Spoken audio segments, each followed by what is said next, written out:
Olá a todos, sejam bem-vindos ao De Olho no Mercado. Hoje é 8 de junho de 2022 e nós tivemos aí o pregão de quarta-feira.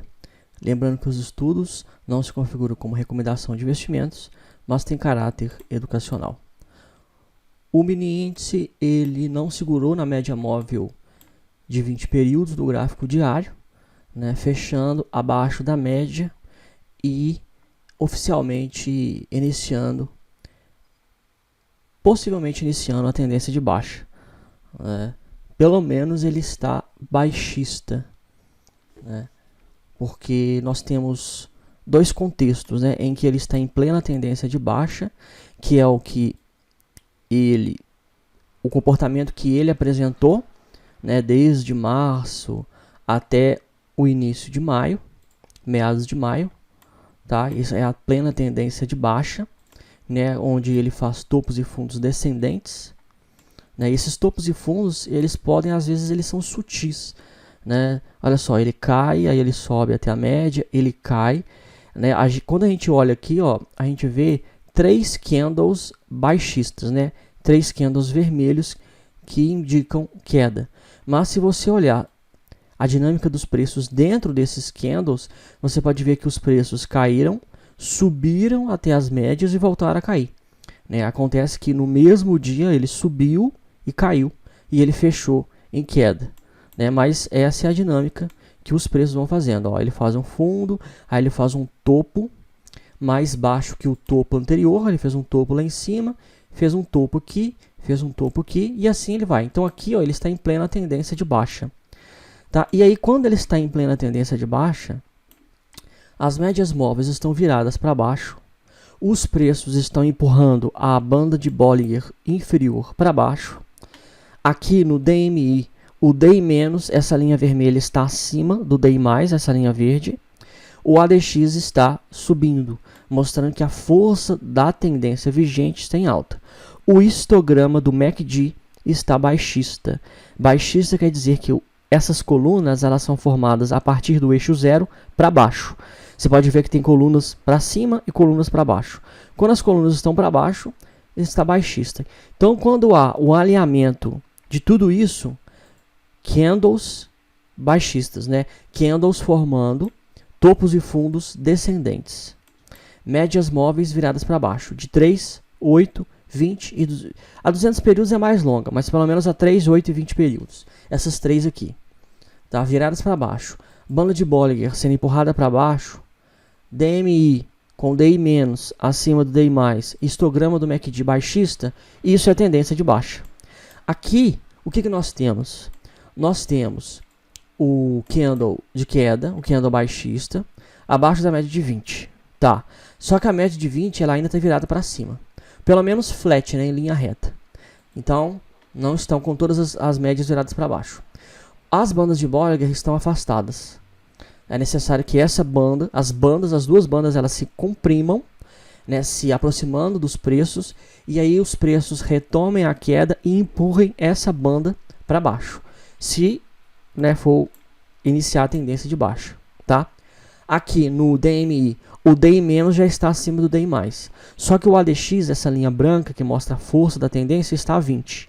O ideal é 30, 25, 30 é o ideal. E o histograma do MACD, ele ainda está no lado positivo, tá? E possivelmente ele vai começar agora no lado negativo, porque as duas médias do MACD também estão virando. Então ele está em processo de reversão. A reversão ela é um processo, tá? Ela não se dá em um dia. O pessoal fica caçando, candle de reversão. Eu não opero, não ensino nada de candle de reversão, tá? Porque a reversão ela não se dá através somente de um candlestick, tá? Ela tem que ter uma virada. Então aqui, veja na última reversão, teve uma lateralização, aí os preços romperam, caíram. Aqui possivelmente seria um pivô de alta. A confirmação se daria com os preços batendo nessa média e voltando a subir, empurrando essa banda de Bollinger para cima. Agora aqui o DI+, já não é o DI-, é o DI+, permanecendo acima do DI-, Quando chegou aqui, ó, na média, eles se cruzaram, tá? E o histograma permanecer também altista. Quando chegou antes de romper abaixo da média, tá? Foi aqui, ó. Aqui, ó, quando ele tocou a média, houve os dois indicadores mostraram a reversão. Então já era uma antecipação daquilo que ia acontecer. No mínimo, você ia pular fora do barco se você estava comprado, tá? É igual agora, né? Se você estava novamente comprado, porque os preços estavam acima da média e tal. Hoje selou, né? É o dia, a oportunidade de você pular fora do barco. É hoje, seria hoje, tá? A partir de hoje mesmo, na verdade, foi ontem, né? Porque no mínimo a gente conduz o stop pela média de 20 períodos, tá? E aí ontem já chegou a violar, fechou em cima da média, mas violou. Então, né, te deu uma chance. Aí hoje já abriu em queda e já foi queda o dia inteiro. Outra chance. Então, se você não saiu, você está, né, esperando que aquele achismo, né, que falaram aí, né, na internet vai acontecer, você está equivocado. Então, assim, aí olha só, rompeu. Quando rompeu aqui, né, nesse contexto onde nós tínhamos um pivô de alta. Quando rompeu, você já não entraria vendido de cara, né? Você esperaria formar. Aqui no caso, ele formou um pivô de baixa. Mas para mim, isso daqui é muito difícil para mim, isso daqui não é um pivô de baixa. Para mim, pivô é abaixo da média de 20. Porque é o seguinte, enquanto os preços estão até aqui, esse movimento se configura como uma correção. Até aqui, ó. Até aqui, que segura na média de 20, se configura como uma correção. Aí, só porque no outro dia já caiu, aí aqui esse movimento eu já entendo como o primeiro pivô de baixa, eu não trabalho assim. Porque enquanto os preços estão entre a média de 20 e a banda de Bollinger superior, aqui, ó, dentro dessa área, eles estão altistas. Quando eles estão na média de 20 até a banda de Bollinger inferior, dentro dessa área, eles estão baixistas, tá? Então, ele ainda estava altista. E aí virou. Tá, quando ele vira, ele faz de maneira muito sutil, mas ele faz um pivô de baixa, que é aqui, ó. Ele forma um topo, né? Mas aí, o que ele vem? Ele faz um fundo e ele toca lá em cima, né? Ele já veio, caiu, tocou lá em cima e voltou a cair. Tá? Então, aqui, ó, ele formou um pivô de baixa. Tá? Ele vem, ele forma um fundo, ele subiu lá em cima, né, e voltou a cair, tá? Aí este daqui eu considero válido, esse pivô de baixa, porque ele já, né, esse fundo, ele foi formado abaixo da média de 20.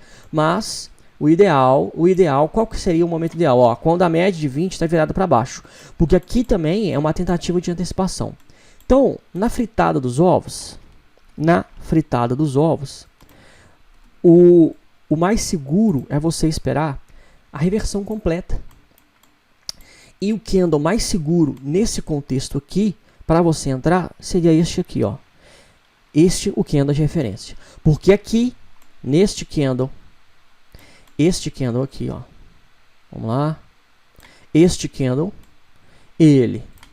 a média de 20 já estava levemente, mas já estava inclinada para baixo. As duas médias inclinadas para baixo. Aqui, os preços empurrando a banda de Bollinger inferior. O MACD baixista e o DMI a 30. Tá? Aqui ele estava 25, ó. 25. Aí abriu em gap de baixa e no outro dia já estava a 30. Tá, se você não quisesse, se você quisesse, deu certo, deu da mesma, ó. Foi só caindo. Tá? E aí, você pode ver que demorou dias. Daqui, ó.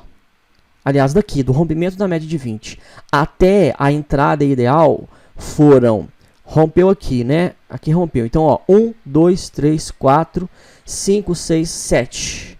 7 dias, né? Uma semana e meia. Tá? Porque uma semana tem 5 dias úteis, né? Não há pregão nos finais de semana, então são 5 dias. Demorou de 7 a 8 dias, se você pegou esse candle aqui como referência. Então, uma semana e meia. Tá? Mais de uma semana aí, você esperando até que tudo se alinhou. Tá? E aí, quando tudo se alinha, todos os indicadores se alinham, você pode ver que o potencial de queda ele é maior. Os preços vão tranquilamente e você pode ver que nem fechou acima da média de 8 períodos, essa média azul. Né? Os preços já estavam já em queda e essa média azul, ó, virada para baixo, ficou virada para baixo até lá embaixo. Quem gosta de conduzir pelas médias, existem várias maneiras, né? Por exemplo, uma das possíveis saídas é quando a média de 3 cruza a média de 8. Então você saiu aqui embaixo, tá? Você entrou aqui, saiu aqui, 9.343 pontos, ou você entrou aqui a partir da mínima deste candle e saiu lá em 5.612 pontos, tá? Outra maneira é pela média de 8, você coloca o seu stop quando um candle viola. Então vamos lá. Aqui, ó, esse candle violou, tá? Ele não fechou acima, mas ele de alguma forma ele foi lá, bateu lá em cima e voltou. O seu stop loss inicial, ele estava aqui, ó. Se foi este candle referência, stop acima, e você entrou vendido. O stop aqui, como é tendência de baixa, é uma ordem de compra programada. Então vamos colocar como uma linha verde.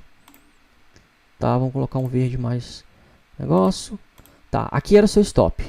Beleza. Violou aqui, você colocaria seu stop aqui em cima, ó, acima da máxima, tá? Mudaria seu stop para cá. O que aconteceu? Não violou, continuou.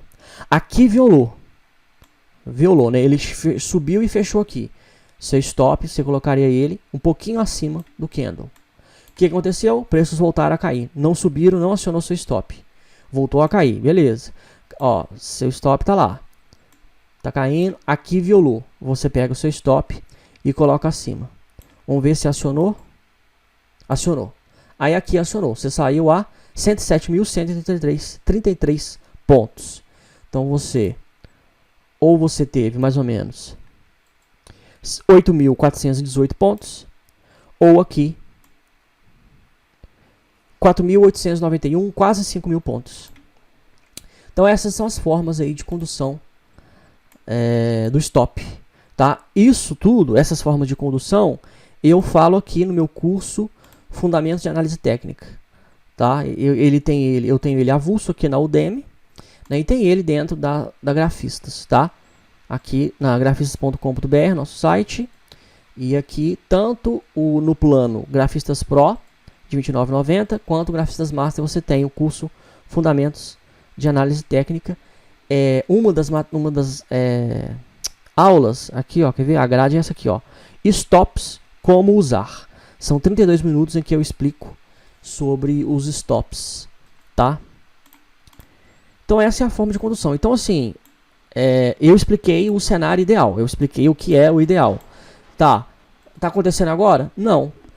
Então por isso que às vezes, né, às vezes eu abro aqui e eu fico assim, nossa, mas o que eu vou falar hoje? Porque assim, não tá no cenário ideal. E aí imagina, eu faço vídeo todo santo dia. Todo santo dia. Então cada candlestick formado aqui, ó, eu fiz um vídeo. Para cada candle aqui, ó, eu fiz um vídeo. Gente, aqui tá acontecendo isso, acontecendo aqui. Aí o pessoal fica assim, nossa, mas passou 20 dias, não aconteceu nada. O mercado, ele se comporta em tendência em 1/3 das vezes. Tá? Então você pode ver que mesmo quando os preços caíram aqui, ele demorou. Mas aí tem gente que pode, igual teve gente que aluno já veio falar comigo, mas se você tivesse vendido aqui, ó, você teria antecipado, né? Ao invés de você ter vendido aqui, você teria ganhado aí, ó.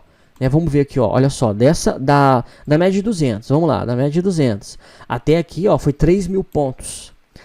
Só que é o seguinte, a gente não trabalha com hipótese, tá?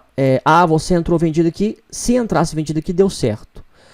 Aqui, mesmo quando os preços romperam a média de 200, que é a média de longo prazo mais importante, tá? Mesmo quando eles romperam, os indicadores não estavam alinhados. Os setups, a gente trabalha com análise técnica e a gente trabalha com determinados indicadores para que nós venhamos operar quando todos os indicadores estiverem alinhados. É isso. Tá? Essa forma. Porque a gente tem que ter um checklist, a gente tem que ter parâmetros, a gente tem que ter são passo a passo do método. Né? A gente tem que ter uma forma. Né? Principalmente eu lembro, né, há 4 anos atrás começando, E aí, olhando todos os indicadores, essas velas aqui e tudo mais, parece que é uma coisa assim, parece que não há uma questão ordenada, né? Que você fala assim, nossa, mas aqui, ó, era para eu ter comprado aqui. Ou então, por exemplo, quem tentou entrar aqui, ó, nesse ponto contínuo, né? Porque aqui você armou o setup ponto contínuo de compra. Ele vem, corrige na média de 20 e ele forma um candle de alta. Aí comprou aqui, tomou stop, né? Eu operava o setup ponto contínuo. Eu tomei stop. E aí eu descobri o indicador chamado DMI. Tá? Esse indicador aqui, ó, DMI. E aí você pode ver que aqui, neste candle de alta, o DI- já estava acima do DI+. Esse indicador já estava antecipando para mim que aqui não era momento de compra. Tá? Se eu não tivesse esse indicador, nem o MACD, olhando só os gráficos, né, o price action aí, ó, barra, eu teria comprado aqui, teria tomado stop. Porque aqui ocorreu o padrão gráfico do ponto contínuo. O setup ponto contínuo, ele é um setup de antecipação, né?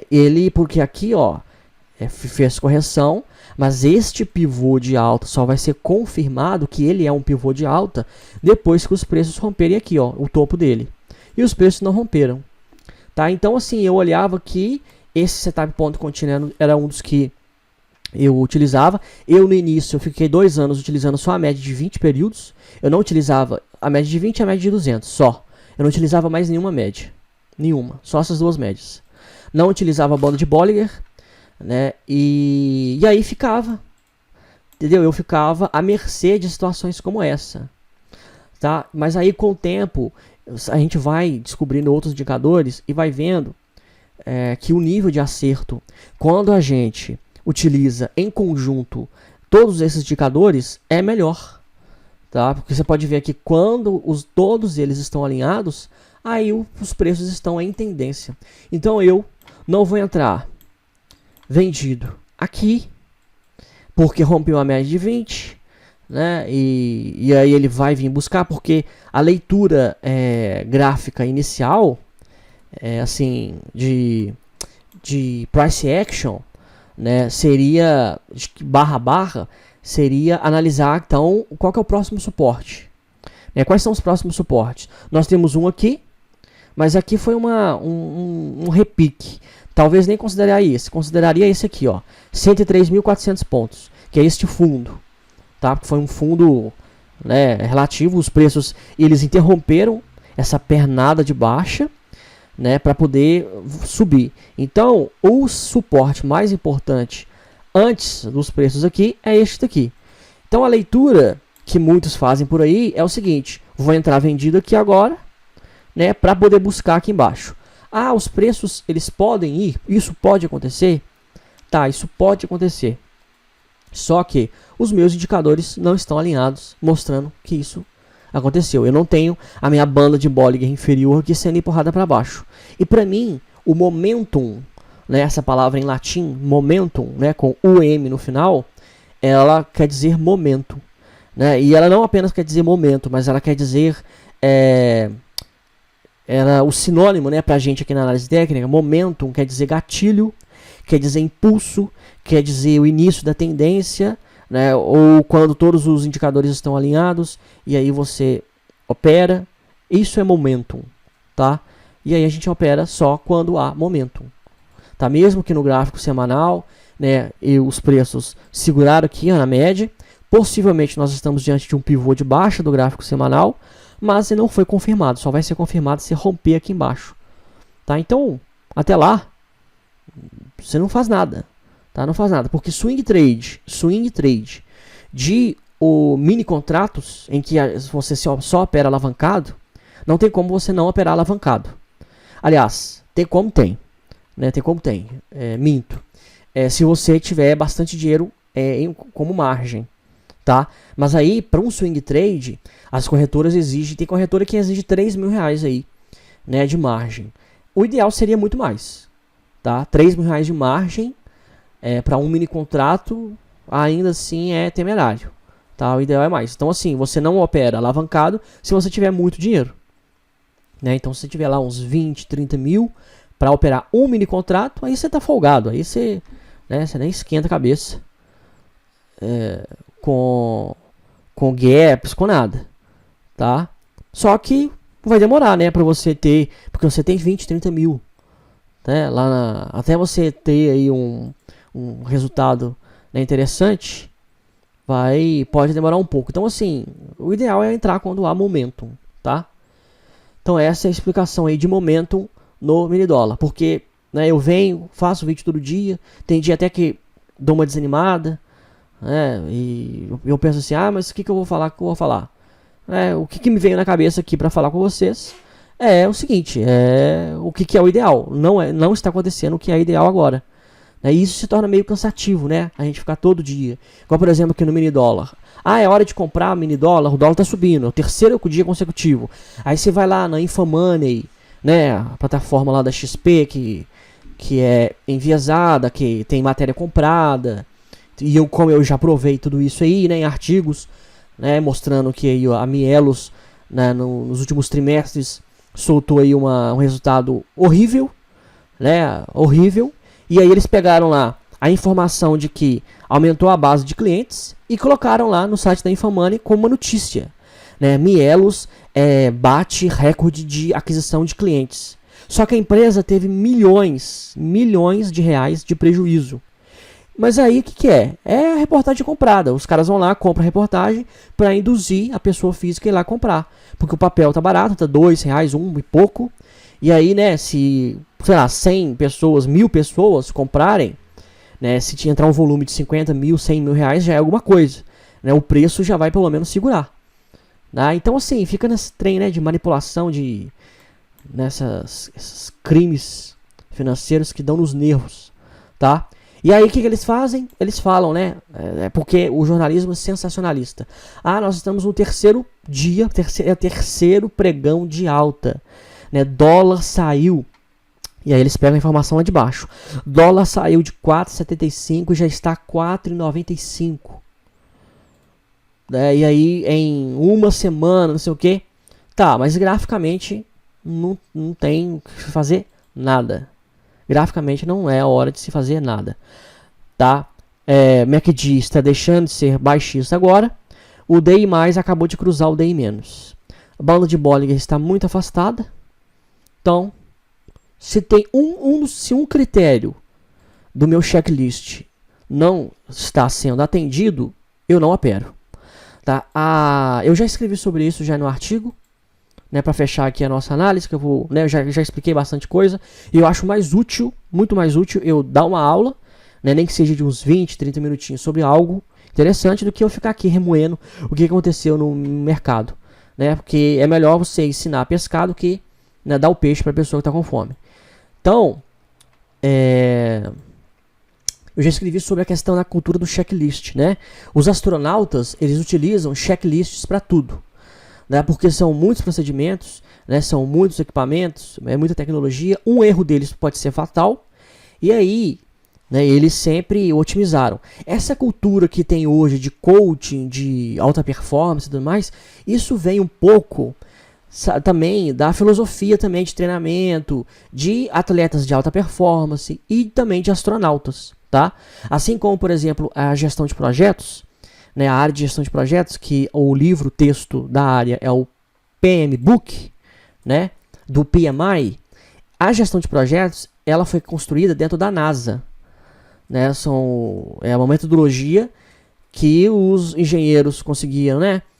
Eles foram aperfeiçoando dentro da NASA e tal, e aí gerou essa filosofia, esse método, na verdade, né? Não é filosofia, é método de gestão, né? E aí veio, então assim, aí, né, da NASA, né, de ambientes onde a performance tem que ser muito alta, acaba que gera inovação, né? Não apenas tecnológica, científica, mas também na área de gestão. E aí essa questão também de alta performance, de produtividade, não sei o que, veio também com a filosofia de treinamento, o método de treinamento dos astronautas. E eles utilizam checklists para tudo, Então você pode ver que no lançamento, quando há um lançamento de um foguete, os astronautas eles ficam com um checklist na coxa, né, há um velcro, a uma prancheta. Essa prancheta tem um velcro. Hoje não é prancheta mais, né? Hoje é um tablet, né?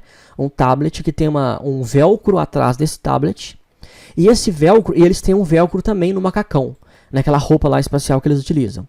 E aí o tablet, ele fica grudado, né, na coxa, virado para cima.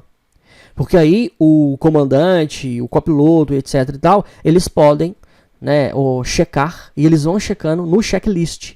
Eles não têm que decorar nada, eles não decoram nada, porque decorar não é solução. Porque no momento de pressão, você pode esquecer algo por conta da pressão psicológica. Então, eles treinam o raciocínio, né, eles treinam a técnica, né, para quando, se acontecer alguma coisa, eles sabem o que fazer. Mas o passo a passo, ele está no checklist. Tá? E aí, né, aqui no mercado também, a gente também tem que ter um checklist, tem que ter um passo a passo. Tá? Porque senão você não tem método. Essa é a grande questão. A maioria perde dinheiro, não sabe operar, não sei, etc, etc, porque não tem um método. Tá? E a grande questão é o método. Né? Ou seja, o que é o método? O método é um passo a passo. Você faz isso, aí faz aquilo outro, né, em determinadas situações.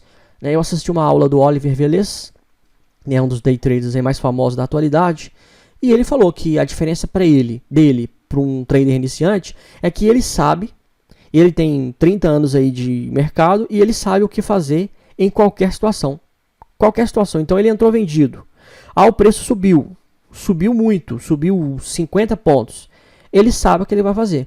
Ele sabe se ele vai vender mais um pouco para diminuir o preço médio dele, tá? Ou se ele vai estopar.